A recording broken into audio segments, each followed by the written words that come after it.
자, 우리 앞에서 일단은 학습지 6쪽을 살펴보면서 춘추 전국시대에 대해서 우리 확인했었죠.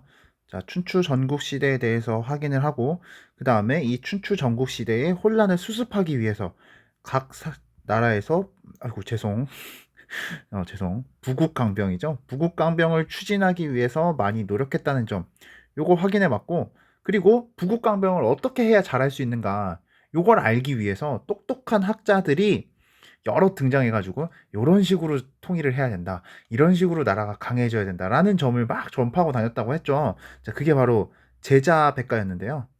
자, 여러분, 우리 이번에는 이제 이 부국강병, 제자백가를 잘 활용해서 부국강병에 성공해가지고 춘추 전국시대의 그 혼란을 끝낸 나라에 대해서 살펴보도록 하겠습니다. 자, 그럼 우리 시작할까요? 자, 여러분, 이 지도가 바로 전국시대 중국의 모습이었습니다. 여러분, 여기 보면 고조선 있죠? 우리 고조선 이번 해에는 배우지 않지만 어쨌든 우리나라에서 가장 옛날 오래된 나라라고 알려진 이 고조선이 여기서 확인할 수가 있고, 자, 그 다음에 여기 우리가 이제 살펴볼 나라는 요 구석에 있는 진나라입니다. 요 구석에 있는 진나라인데, 여러분, 이 진나라는요 다른 나라보다 이 구석에 있다 보니까 강이 이렇게 흐르잖아요, 그치? 강이 이렇게 흐르는데 진나라는 아무래도 구석에 있다 보니까 다른 나라보다도 인구도 좀 적습니다, 알겠죠? 여러분, 인구가 적다는 얘기는 굉장히 치명적이죠, 그쵸? 나라의 군사력이 아주 낮다라는 뜻과도 같습니다, 알겠죠?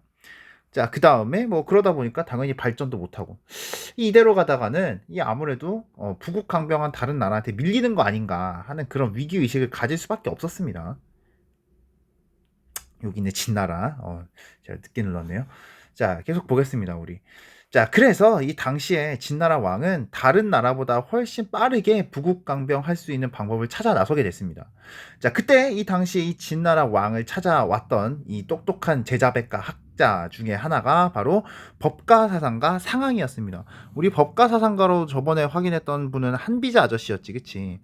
근데 이제 한비자 아저씨의 사상과 비슷한 이제 상항 아저씨가 와가지고 법가 사상을 기반으로 엄격한 법을 시행해야 부국강병으로 성공할 수 있다라고 주장을 했습니다. 자, 여기 나오죠, 여러분. 엄격한 법으로 백성들을 쥐어짜가지고 빠른 시간 안에 부국강병을 이룩해야 우리가 아무래도 다른 나라보다 지금 좀 모자라니까 그 나라들을 뛰어넘어서 성공할 수 있다라고 이야기를 한 거죠. 그래서 당시에 진나라는요, 이 법가 사상을 바탕으로 해서 엄격하게 법을 실행하는 그런 개혁을 펼치게 됩니다. 알겠죠? 보면 알겠지만은 무기 만드는 사람들 하루에 반드시 해야 될 할당량을 만듭니다. 알겠죠? 이 병사들도 열심히 훈련을 해야 됩니다. 그다음에 농사 짓는 사람들, 이 사람들도 맨날 벼 관리하고 쌀 생산량을 매번 늘려야 됩니다. 알겠죠? 매번 늘려야 돼. 일하는 사람은 이 6시부터 오후 4시까지 시키는 일을 해야 된다. 자, 여러분, 이게 지금 진나라에서 만든 법인 거 알겠지? 자, 예를 든 거죠, 그쵸? 진짜 이런 법이 있었다는 게 아니라 이 법인 거고, 법가에서 가장 주장하는 게 엄격하게 법을 지켜야 된다는 거지. 엄격하게 법을 지켜야 되니까 법을 안 지키면은 이 법을 어긴 거는 바로 어떻게 하는 거야? 사형을 할 수도 있는 거야. 꼭 사형까지는 아니라 하더라도 이 처벌을 받을 확률이 굉장히 높아지는 거죠, 그쵸? 자, 그러니까 당연히 여러분 능률이 오를 수밖에 없겠지, 그치? 여러분, 우리 아무리 세상이 힘들어도 일단 살아야 되지 않겠어요, 그렇죠? 살기 위해서 사람들이 열심히 일하게 됐습니다. 이 열심히 일하다 보니 이 예전에는 구석진 곳에 있어가지고 여러모로 다른 나라에 비해서 굉장히 불리했던 진나라, 이 강력한 법과 사상을 추진해가지고 주변 국가를 하나 둘 이렇게 집어먹더니만 나중에는 아예 중국을 완전히 통일하는데 성공하게 되었습니다. 자, 여러분, 500년 동안이나 춘추 전국 시대가 500년이나 지속이 되는데요. 500년 동안 아무도 통일을 못 시켰던 중국을 내가 지금 최초로 통일을 한 거야. 내가 지금 최초로 통일한 거죠. 이 엄청난 자부심이죠, 여러분. 자, 그래서 이 지금까지 뭔가 모자랐었던 춘추 전국 시대의 여러 나라와는 다른 이 새로운 모습을 보여줘야겠다라고 생각을 해서 이 당시에 진나라의 이제 왕은 여러 가지 통일 이후에 다양한 개혁을 시도하게 됩니다. 자, 통일 이후에 개혁을 시도하는데요. 자, 우리는 이 진나라 왕의 개혁을 이제 통일 정책이라고 부를 겁니다. 겠죠? 그래서 우리는 이번 시간에 일단 진나라 왕의 통일 정책에 대해서 먼저 살펴보도록 하겠습니다. 자, 여러분, 전국 시대에는요, 이 제후들이 각자 자기가 왕이다, 왕이다, 왕이다, 왕이다, 왕이다, 왕이다, 진나라 왕도 내가 왕이야, 이렇게 주장을 하고 다녔습니다. 알겠죠? 자, 그런데 여러분, 이 진나라 왕이 부국강병에 성공해가지고 이 주변의 이 왕들을 하나, 둘, 셋의 과정을 거쳐가지고 모두 왕을 다 없애버렸죠. 자, 그랬더니 이 진나라 왕은 이제 자신감이 생긴 거야. 야, 나는 이제 왕이라고 부르기 너무 아까운 사람인 거야. 왜? 지금까지 내 근처에서 설치던 왕들 내가 다 없앴잖아요. 그쵸? 나는 단순히 왕이라고 부르기 아까운 사람이니까, 야, 나 앞으로 날 뭐라 불러? 나 앞으로, 이제 왕이라고 부르지 마. 왕보다 더 높은 사람이라고 불러.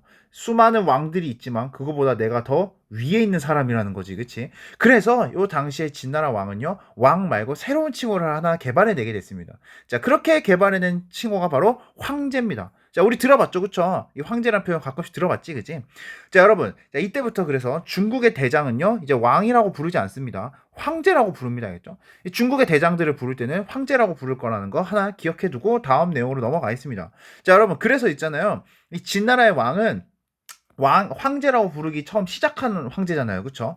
그래서 우리가 그냥 황제라고도 부르지 않고, 황제라고 부르기 시작한 황제다. 시작한 황제다라고 해서 시황제라고 부르고 있습니다. 여러분, 진시황이라는 표현도 쓰고 있죠? 진나라의 시황제라는 뜻입니다. 알겠죠? 우리 이렇게도 부르고 있으니까, 진시황, 시황제, 다 같은 표현이구나라고 하나 기억하시고, 우리 다음 내용으로 넘어가도록 하겠습니다. 이제 여러 가지 통일 정책에 대해서 알아본다고 했잖아요. 그쵸? 여러분, 그런데 이 통일 정책에 대해서 우리가 이해를 하려면 이전까지는 그럼 왜 통일을 못했느냐, 여러분, 우리가 이 부분을 확인을 해야겠지. 그치? 그래서 진나라 시황제는 춘추 전국 시대의 다양한 사회 모습에 대해서 연구하게 됐습니다. 춘추 전국 시대에 대해서 연구를 하다 보면 이 시대에 무엇이 문제였는지를 확인할 수가 있고, 이게 문제였으니까 나는 통일 정책을 세울 때 어떻게 해야 돼? 그렇게 안 하는 방법을 찾아야겠죠. 그쵸? 자, 그래서 이 이전에 있었던 몇 가지 정책을 좀 분석하게 되었으니 그걸 잠깐 확인해 보도록 할게요. 자, 여러분 계속 보겠습니다. 자, 우리 진시황은요, 새로 통일한 자기 나라가 오래 가려면 아까 말했던 것처럼 이전에 망했던 나라들의 역사를 살펴봐야 되고, 특히 이 주나라 같은 경우에는 나라를 잘 만들어 놓고서는 왜 망했을까? 이거 연구 안 하면 안 되겠죠. 그쵸? 왜? 주나라처럼 똑같은 짓을 하면 우리도 멸망할 거니까. 그치? 자, 그래서 진나라 시황제는요, 바로 저번에 확인했었던 우리 그제도 우리 주나라를 공부할 때 계속 중요하게 알아야 된다고 했었던 바로 봉건제, 요 제도 알지? 봉건제가 뭔가 문제였다라고 생각을 한 거야. 왜냐면 여러분 저번에도 이야기했지만 봉건제 체제 하에서는 이 왕이랑 제후의 사이가 계속 멀어진다 그랬죠. 그렇죠? 이 촌수가 점점 늘어난다 그랬잖아. 그치? 이 점점 왕이랑 제후들의 사이가 멀어지니까 제후들이 나중에는 왕 말을 안 듣게 된다라고 말씀드렸죠. 왕이 아무리 도와달라 해도 제후 입장에서는 야, 너 거짓말이잖아. 나 안 도와줘. 이렇게 돼버린단 말이야. 그치? 그러니까 이 봉건제는요, 제후들의 힘이 너무 세고 왕의 권력은 낮아질 수밖에 없는 황제 입장에서는 굉장히 불쾌한 제도라고 할 수 있습니다. 특히 진나라 시황제 같은 경우에는 자기의 능력을 바탕으로 나라를 세웠으니까 굳이 제후들을 임명해가지고 걔네들의 권력을 인정해줄 필요가 전혀 없었죠. 그쵸? 자, 그래서 진나라 시황제는요, 이제 생각을 바꿉니다. 이런 과감하게 봉건제의 요소를 전부 없애버리고요, 이 중국의 모든 영토를 죄다 황제가 직접 통치하기로 했습니다. 황제가 직접 통치할 거야, 알겠지? 근데 여러분, 이 황제가 직접 통치하는 방법에 대해서 우리가 좀 확인하고 갈게요. 여러분, 중국 진나라의 영토가 굉장히 넓잖아요, 그죠? 여러분, 지금 이게 뭐 그림으로 보고 있으니까 이게 가까워 보이지? 여러분, 여기서 여기까지 걸어가서 직접 통치를 하려면 진나라 시황제는 하루에 쉴 수도 없어요. 맨날 뛰어다니고 말 타고 다니고 걸어 다녀야 돼. 그치? 자, 그러니까 영토가 너무 넓다 보니까 이제 내 부하들을 곳곳에 파견을 해서 통치하게 됩니다. 알겠죠? 자, 여러분, 제후들과 부하들의 차이가 뭐냐? 부하는 내가 뽑아서 보낸 사람들이니까 언제든지 해고를 할 수가 있습니다. 알겠죠? 잘라버리면 돼. 만약에 부하가 왕 말 안 들어가지고 잘렸다라고 하면은 얘 굶어 죽는 거죠. 그쵸? 그러니까 부하는 어떻게 해야 되는 거야? 왕 말을 잘 들어줘야 되는 거야. 알겠지?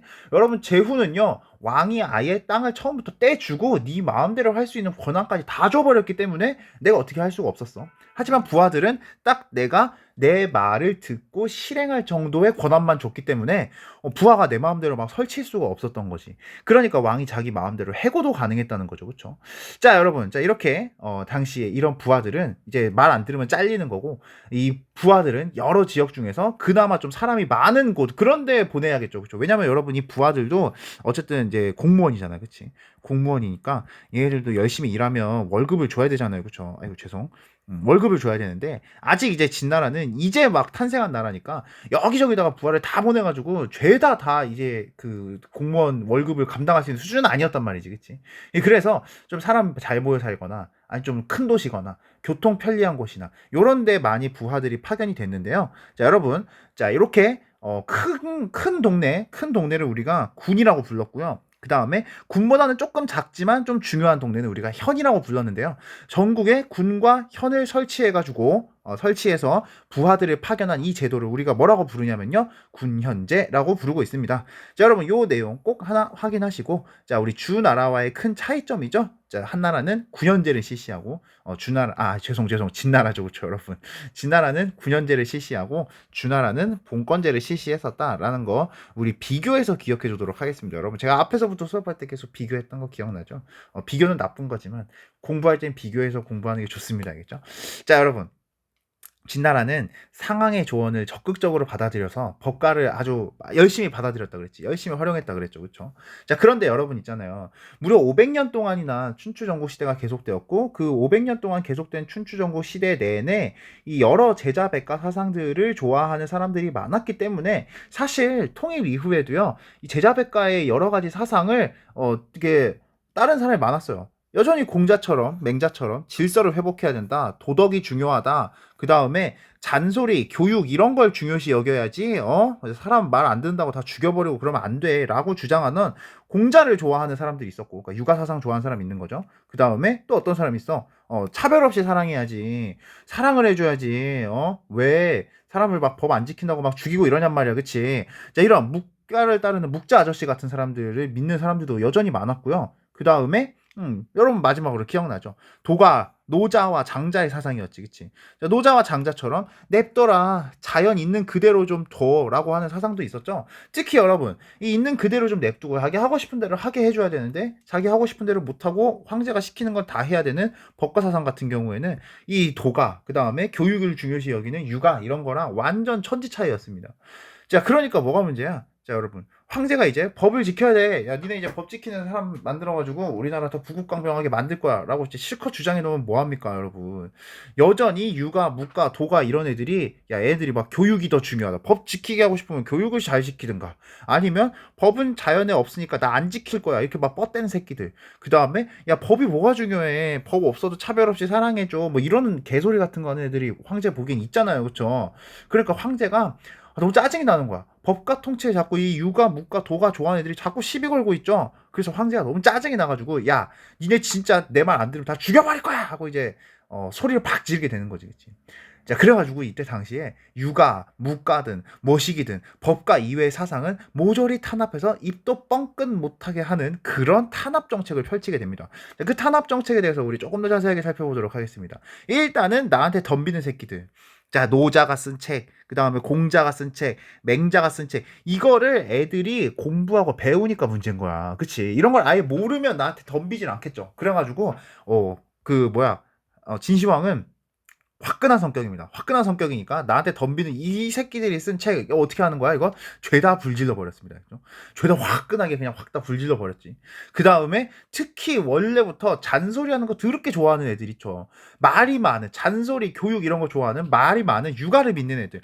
진정한 정치란 백성들 잘 가르치고 그 다음에 황제가 공부해야 되고 백성도 따라오고 그 다음에 뭐 예절 지켜라, 뭐 인자해져라, 뭐 이런 소리 계속해서 황제를 자꾸 귀찮게 하는 애들. 법이나 지킬 것이지, 그지? 그런 애들 어떻게 해버리는 거야?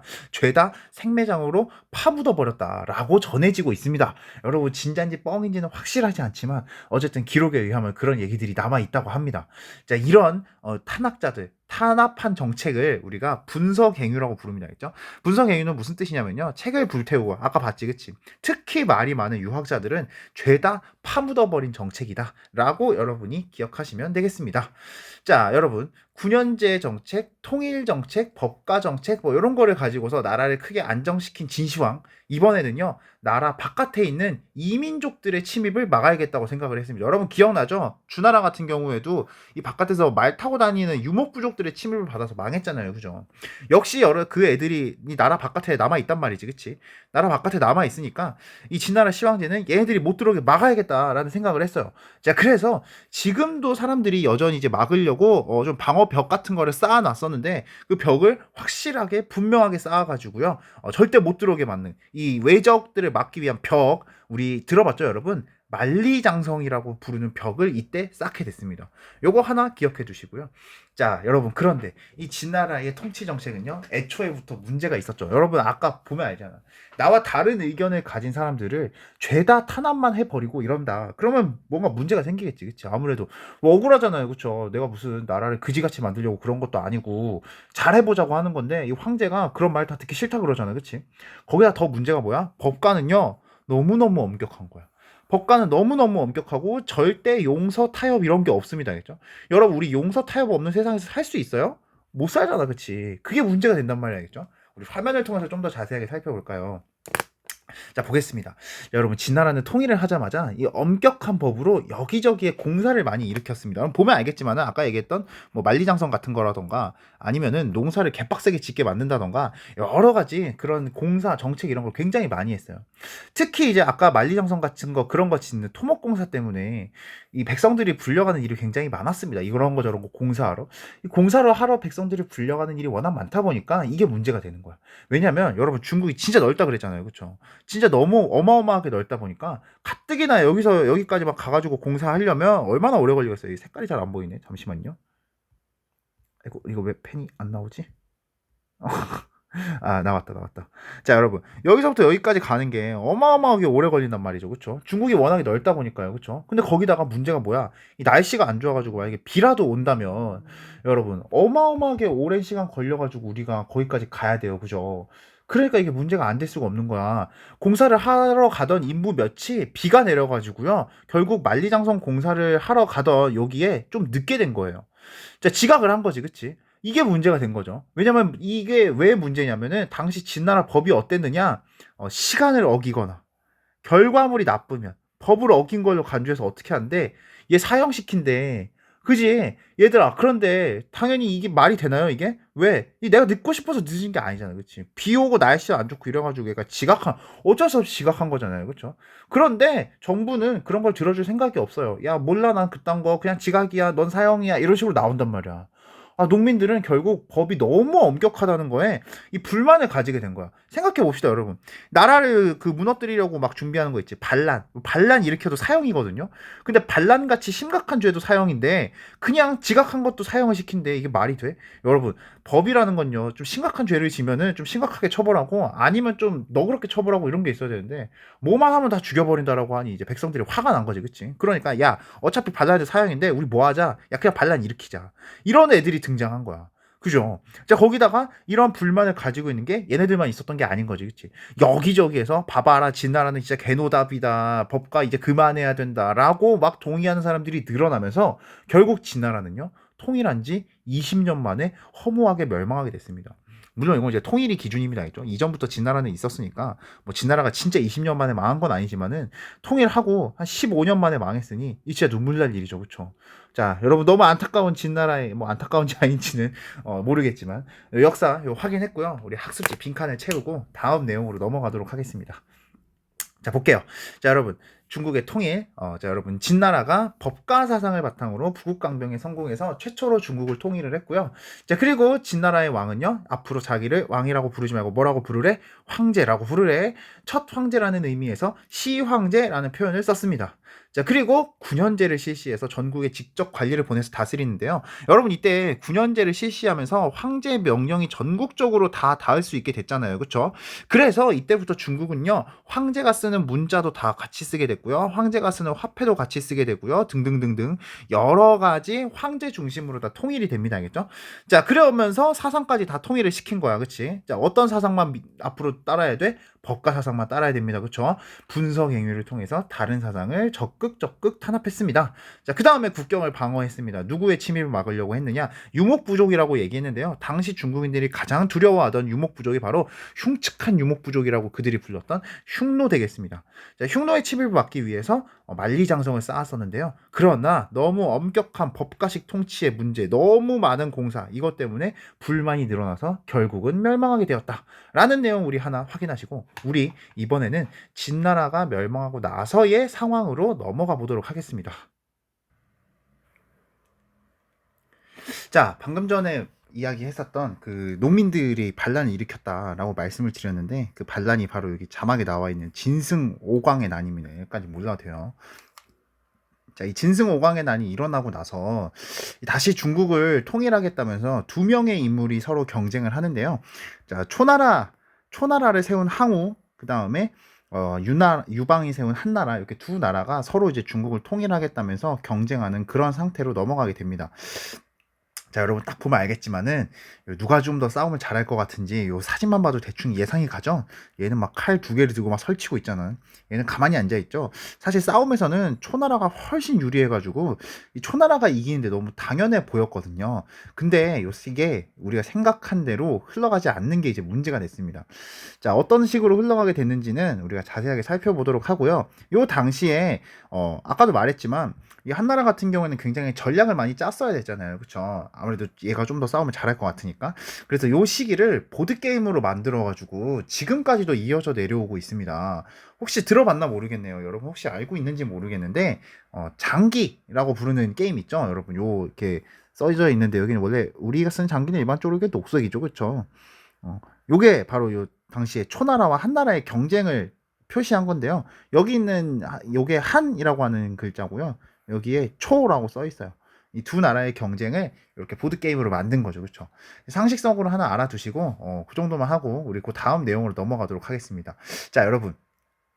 아까도 말했지만 이 항우가 훨씬 이 싸움을 잘하는 친구였습니다. 그죠? 이 당시에도 얘는 전쟁 잘하고 여러분 전쟁을 잘한다는 건 단순히 힘만 세고 멍청하다는 뜻이 아니라 이 전쟁을 잘한다는 거는 전략도 잘 세운다는 뜻과도 같습니다. 알겠죠?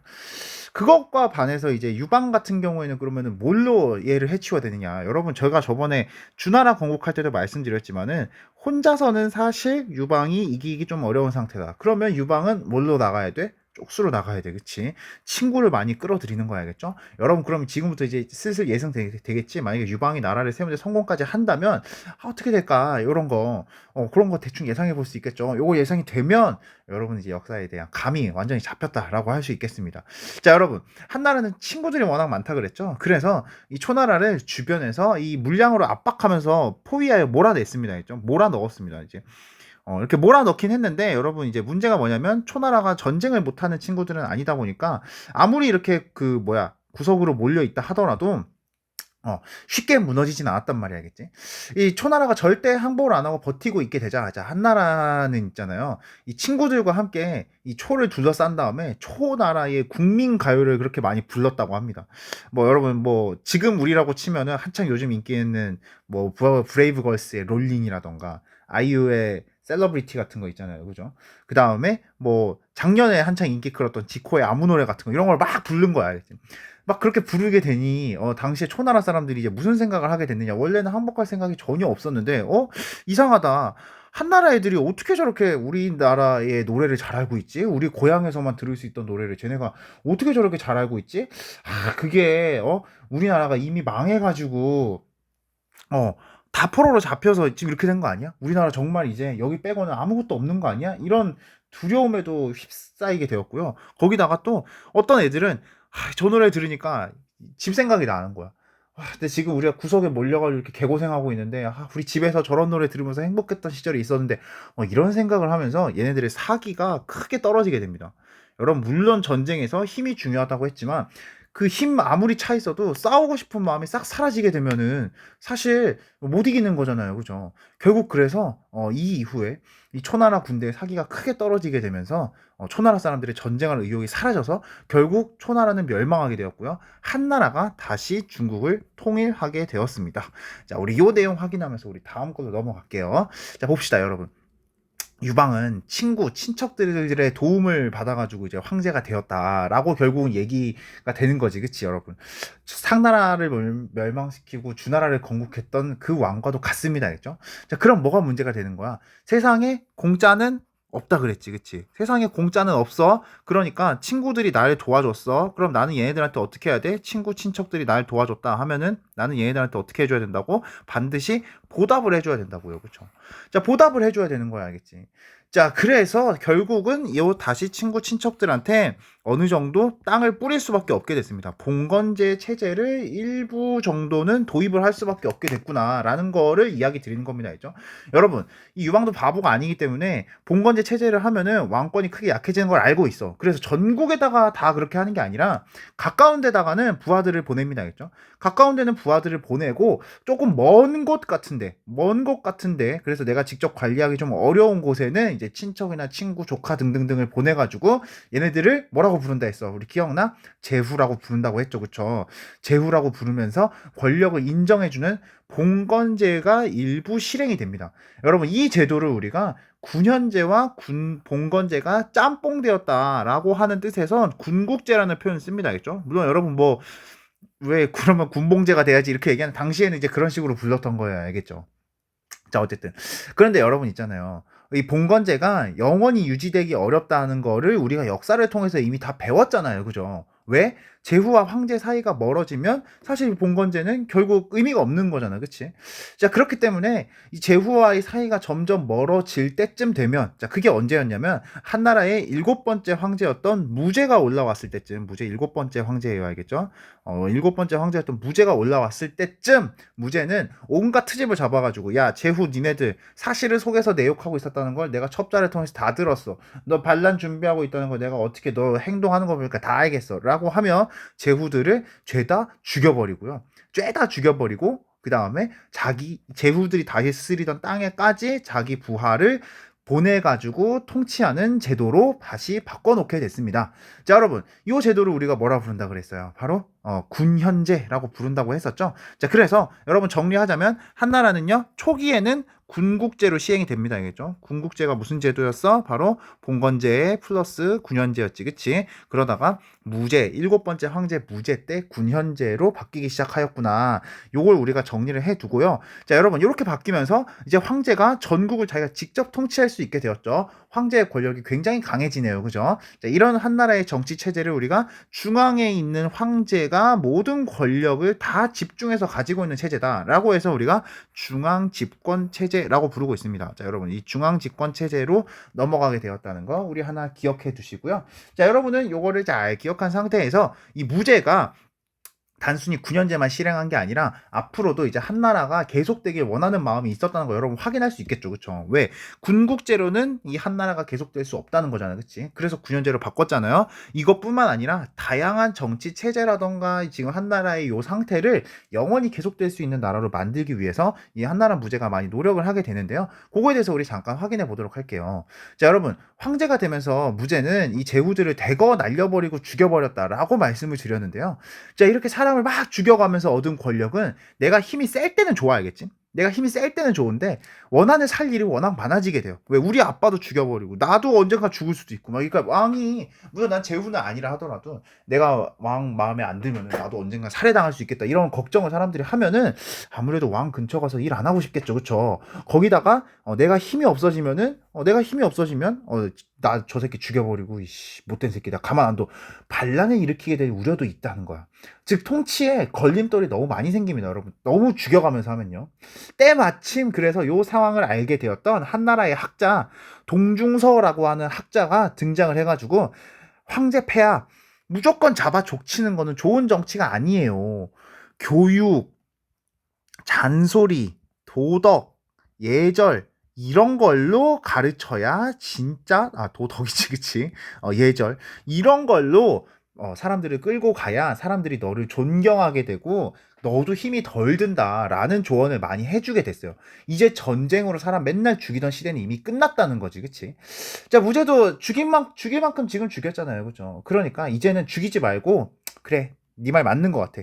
야, 이제 여러분 이제 말로 하면 알아듣겠죠? 이제 우리도 교육과 잔소리로 통치하는 방식으로 바꾸겠습니다 하고 선언을 하게 됐습니다. 바로 이게 누구의 생각과 같았어? 공자의 생각과도 같았죠. 자, 그래서 공자의 생각, 이 유가가 이때 한나라의 핵심 사상이 되었습니다. 자, 우리 정리해 둘까요? 바로 유가에서 발달한 학문 유학이 한나라의 통치 이념이 되어서 한나라 사람들은 이제 유학을 열심히 알아야 된다라는 거 하나 기억해 두도록 하겠습니다. 알겠죠?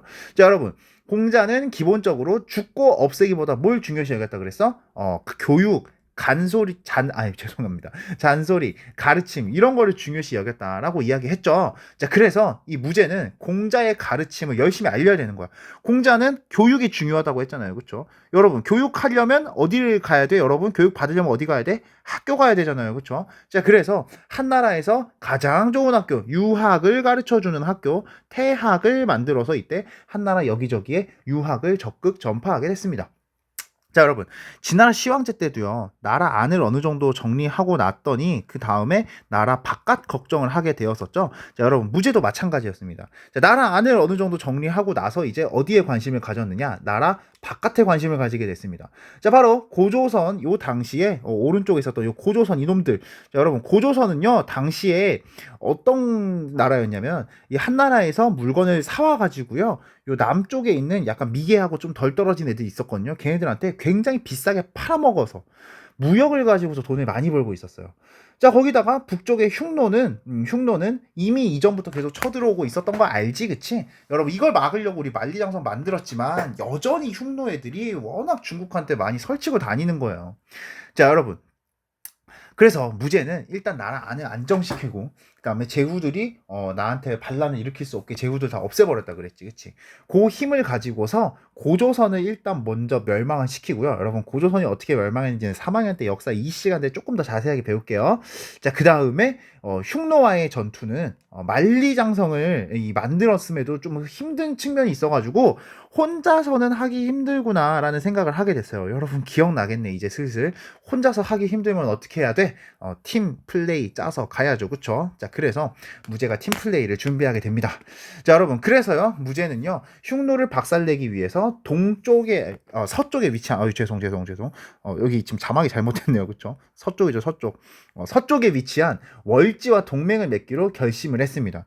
자, 이때 월지와 동맹을 맺기 위해서 이제 출발한 한나라의 인물이 바로 장건이라고 부르는 인물입니다. 자, 여러분, 자, 이 장건은 이제 문제가 뭐냐면 이제 월지한테 가서 동맹 맺으러 갈 거잖아, 그치? 문제가 뭐냐면 근데 여기가 다 흉노 땅이에요. 그러니까 월지를 만나러 가려면요 반드시 흉노가 차지하고 있는 요 땅들을 거쳐서 가야 됐어요. 다 갔어야 됐습니다, 알죠?